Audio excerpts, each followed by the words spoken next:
आइए आज सुनते हैं मुंशी प्रेमचंद की एक कहानी जिसका नाम है नैराश्य लीला। एक बार की बात है, अयोध्या में एक सम्मानित पंडित रहते थे जिनका नाम हृदयनाथ था। भले ही उनके पास बहुत धन दौलत न था, लेकिन वे थोड़े में ही संतोष रखा करते थे। हालांकि उनके पास जो कुछ मकान थे उनसे आने वाले किराए से उनका जीवन गुजर बसर हो जाता था। किराए बढ़ाने के साथ ही उन्होंने एक सवारी भी खरीद ली थी। जिंदगी का तजुर्बा होने के बाद भी किस प्रकार से जीवन यापन करना है इसका बहुत कम ज्ञान था उन्हें। जैसे वे थे वैसे ही उनकी पत्नी जागेश्वरी भी थी। उन्हीं की तरह समाज के रीति रिवाजों से डरकर रहने वाली। दोनों के विचार कभी अलग नहीं हुए। पत्नी के लिए पति की आज्ञा ही सर्वोपरि थी। जागेश्वरी भगवान शिव की उपासना करने वाली थी और हृदयनाथ जी वैष्णव थे, लेकिन दान व्रत आदि में दोनों की समान श्रद्धा थी, यानी वे दोनों ही धर्मनिष्ठ थे। उनकी एक पुत्री थी कैलाश कुमारी, जिसकी शादी उन्होंने 13 साल में ही कर दी थी। अब उन्हें उससे एक पुत्र की लालसा थी, जिसके नाम से वे सब कुछ करके धर्म ध्यान में लग जाना चाहते थे। शायद भाग्य को यह मंजूर न था। कैलाश कुमारी की शादी के बाद ही उसके पति की मौत हो गई और वह विधवा हो गई। पूरे घर में शोक का माहौल था, लेकिन कैलाश कुमारी, जिसे विवाह का मतलब ही पता नहीं था, वह अपने माता पिता को रोता देखते तो खुद भी रोने लगती थी।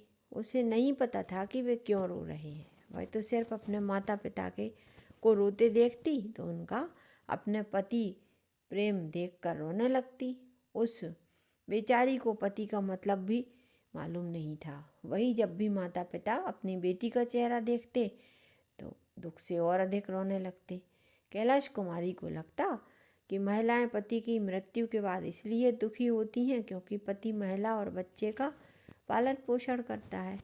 ऐसे में उसे चिंता करने की क्या ज़रूरत, क्योंकि उसके पास तो उसके माता पिता हैं जो उसकी सारी इच्छाएं पूर्ण कर सकते हैं। कैलाश कुमारी को बस यह दुख था कि उसकी सहेलियां भी उसके साथ खेलने न आती थीं। वह जब माँ से सहेलियों को बुलाने की आज्ञा लेने जाती थी तो माँ फूट फूट कर रोने लगती। इसलिए उसने माता के पास जाना छोड़ दिया और अकेले बैठकर किस्से कहानियाँ पढ़ा करती थी। उसके अकेले रहने से माता पिता को लगा कि बेटी बहुत दुखी है और अकेले रहकर शोक मना रही है।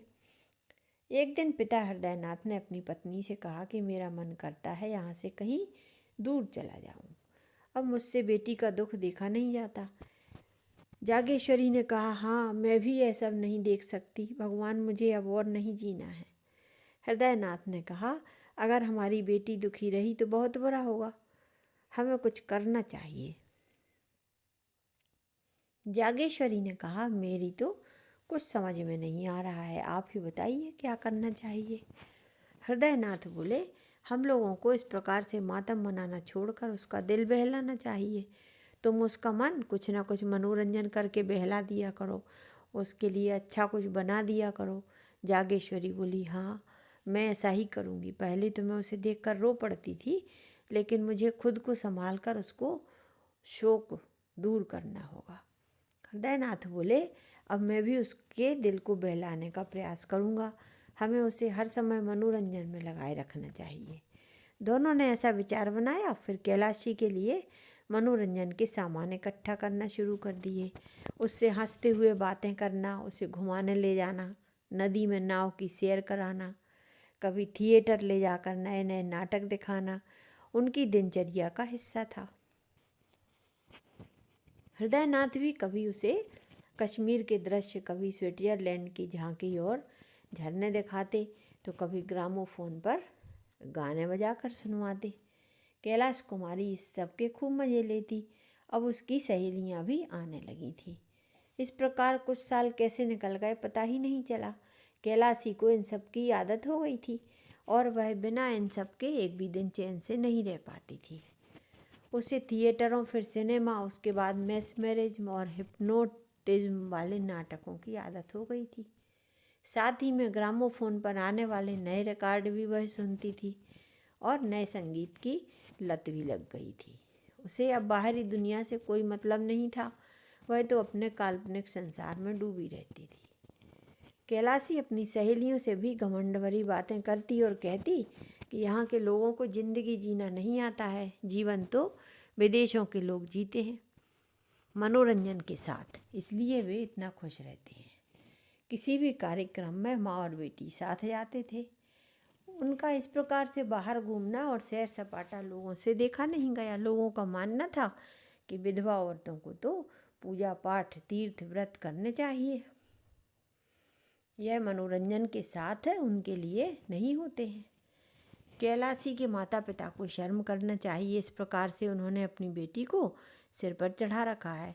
महिलाएं बोलती पिता तो ठीक है, लेकिन माँ तो बिल्कुल भी नहीं सोचती कि दुनिया वाले क्या कहेंगे। इस प्रकार से लोगों में बातें होने लगीं। लेकिन एक दिन सभी स्त्रियों ने जागेश्वरी के यहाँ जाने का फैसला किया। उनके आने से जागेश्वरी ने बड़े ही आदर सत्कार से उनका स्वागत किया।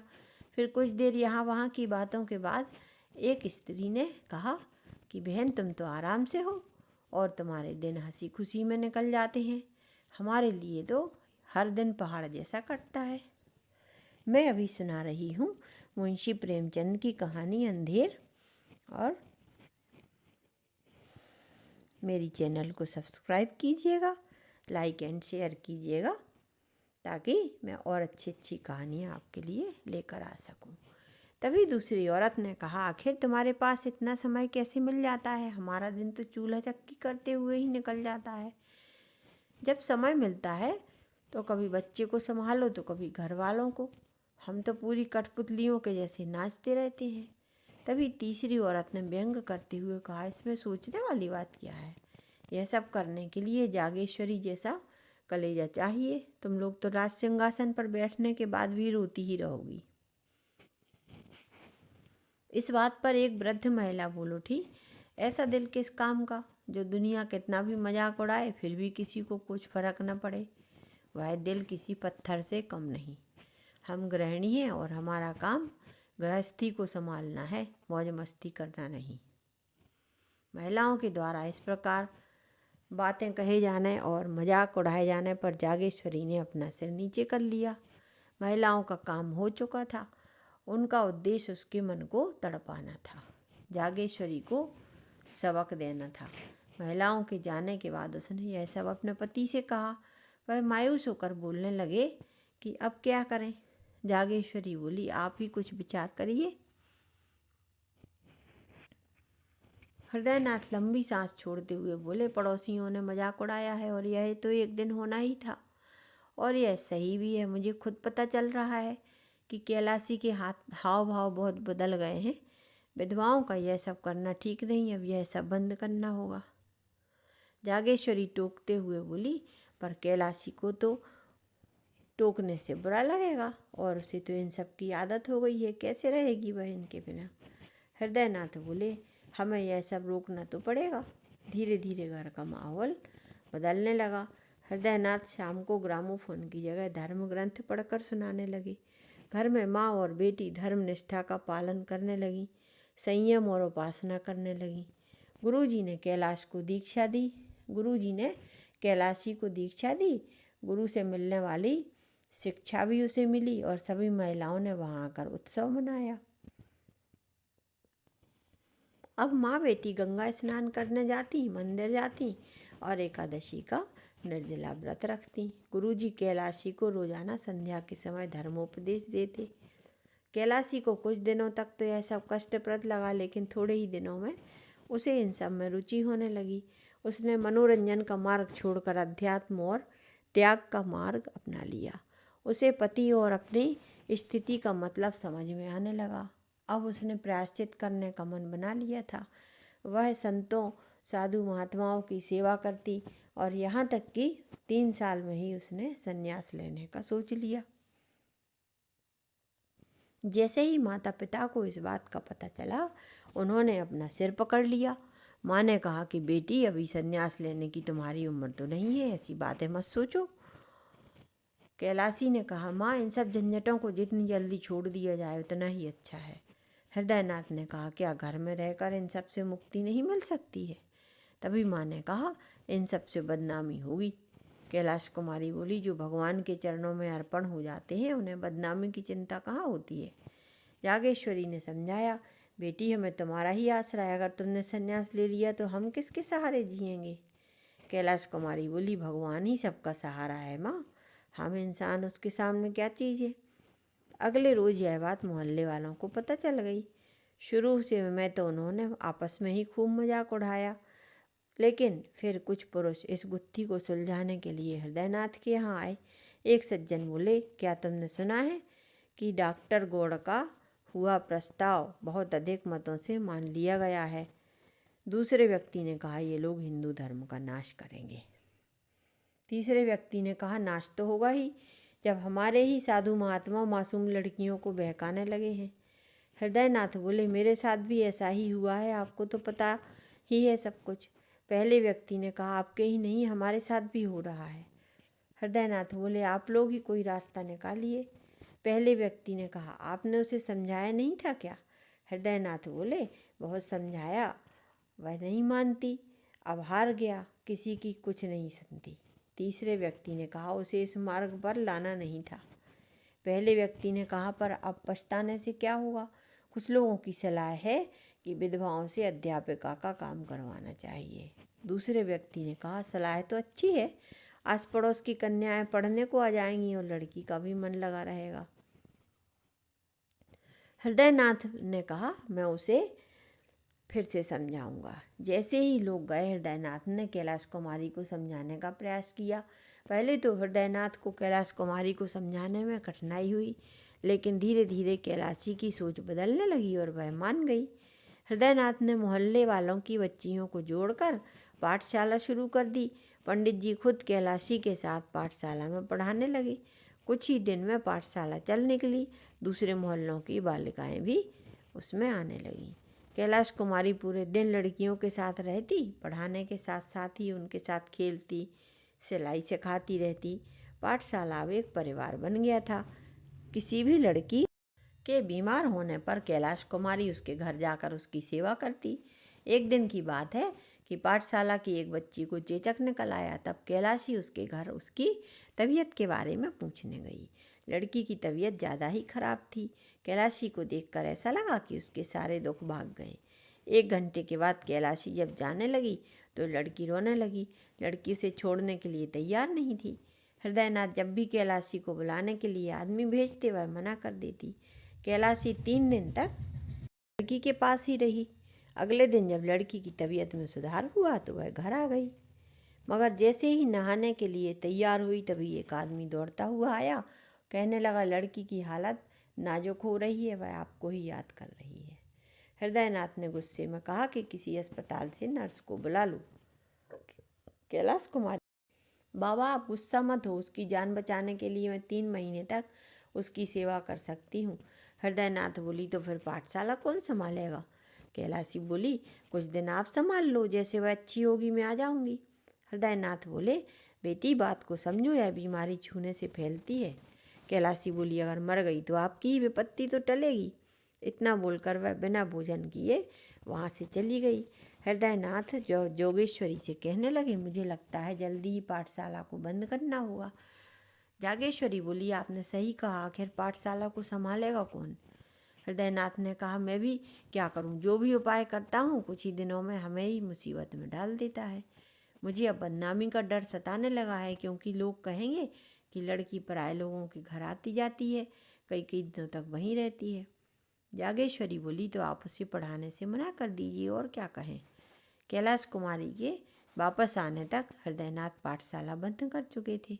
इसे देखकर कैलाशी ने गुस्से में तीव्र स्वर में कहा, यदि बदनामी का डर ही है तो मुझे जहर दे दीजिए, आपके पास इसके सिवा और कोई उपाय नहीं हो सकता।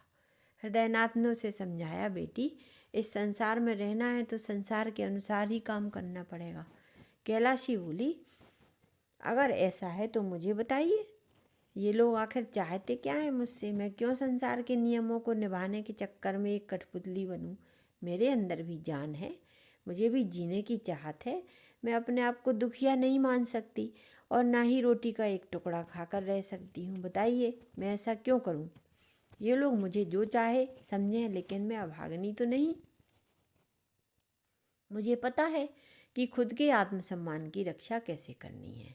मैं कोई जानवर नहीं हूँ जो समाज लाठी लेकर मेरे पीछे पड़ा रहे। इतना कहकर कैलाश कुमारी वहाँ से चली गई।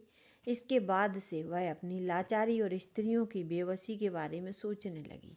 उसे लगने लगा कि महिला पुरुषों के अधीन क्यों है। क्या एक स्त्री का यही भाग्य है? यह सोचकर उसने अपने नसीब और समाज के द्वारा किए गए अत्याचार पर वह दुखी और नाराज हो जाती थी। पाठशाला के बंद होने के बाद कैलाश कुमारी को पुरुषों से अंदर ही अंदर जलन होने लगी। महिलाओं की बेबसी पर कैलाशी बार बार झुंझला जाती थी।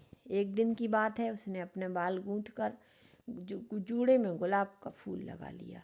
जैसे ही माँ ने उसे देखा तो गुस्से से होठों से जीभ दबा ली। ठीक ऐसे ही एक दिन उसने रेशमी साड़ी पहनी, जिसे देखकर आस पड़ोस की महिलाओं ने खूब आलोचनाएं की। अब वह एकादशी का व्रत भी नहीं रखती थी, साथ ही कंघी और आईने को वह छोड़ने लायक नहीं समझती थी। शादियों के दिन शुरू हो गए थे। मोहल्ले की सभी स्त्रियां गैलरी में आकर दूल्हे को देखती थीं। जागेश्वरी भी उनमें से एक थी। इसके विपरीत कैलाश कुमारी कभी भी इन बारातों को नहीं देखती थी। उसकी नज़रों में बारात का मतलब था यह सीधी सादी लड़कियों का शिकार होना है। बारातियों को वह शिकारी कुत्ते समझती थी। उसे वह यही लगता था कि यह शादी नहीं, एक महिला का बलिदान है। दिन गुजरे, तीज व्रत का दिन भी आ गया। घरों में सफाई के साथ ही स्त्रियां व्रत रखने की तैयारियां करने लगीं। वहीं व्रत की तैयारी जागेश्वरी ने भी की। अपने लिए नई नई साड़ियाँ मंगाईं। हमेशा के जैसे ही कैलाशी के ससुराल से भी कपड़े, मिठाइयाँ और खिलौने आए। यह विवाहित महिलाओं का व्रत है, लेकिन विधवा भी इसे सही रीति रिवाज से करती है। इनका संबंध पति से शारीरिक नहीं बल्कि आध्यात्मिक होता है। अभी तक तो कैलाश कुमारी यह व्रत रखती थी, लेकिन अब उसने निश्चय कर लिया कि वह व्रत नहीं रखेगी। माँ ने सुना तो सिर पीट लिया। वह बोली कि बेटी, यह व्रत रखना हमारा धर्म है। कैलाशी बोली, अगर यह धर्म है तो पुरुष महिलाओं के लिए कोई व्रत क्यों नहीं रखते हैं? जागेश्वरी ने कहा, पुरुषों में इसको निभाने की रीत नहीं है।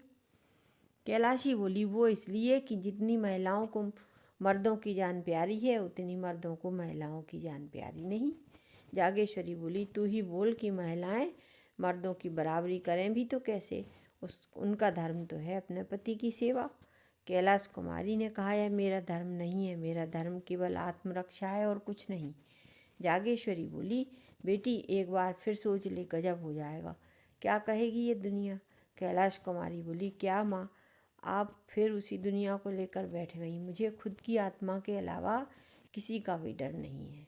हृदयनाथ को जागेश्वरी ने यह बातें बताईं तो वे चिंता में डूब गए।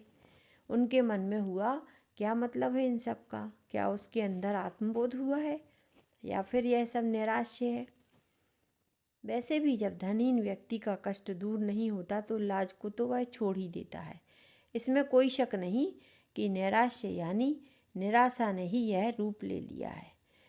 इससे दिल के सारे कोमल और अच्छे भाव खत्म होने लगते हैं और अचानक अलग सा बदलाव होने लगता है। इंसान जग हंसाई पर भी गौर नहीं करता। फिर उसके लिए दुनिया के मानो सारे रिश्ते ही टूट जाते हैं।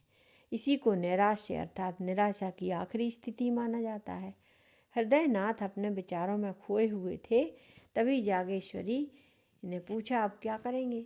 हृदयनाथ ने कहा, अब क्या बताऊं अब? जागेश्वरी ने फिर पूछा, आपके पास कोई और उपाय है क्या? हृदयनाथ ने असहाय होते हुए कहा, अब तो एक उपाय ही हो सकता है, लेकिन उसके बारे में मैं बात नहीं कर सकता। कहानी से सीख, हमें कभी भी स्त्री और पुरुष में भेद नहीं करना चाहिए। दोनों ही सुखी और स्वतंत्र जीवन जीने के समान रूप से अधिकारी हैं। यह कहानी थी प्रेमचंद की अंधेर।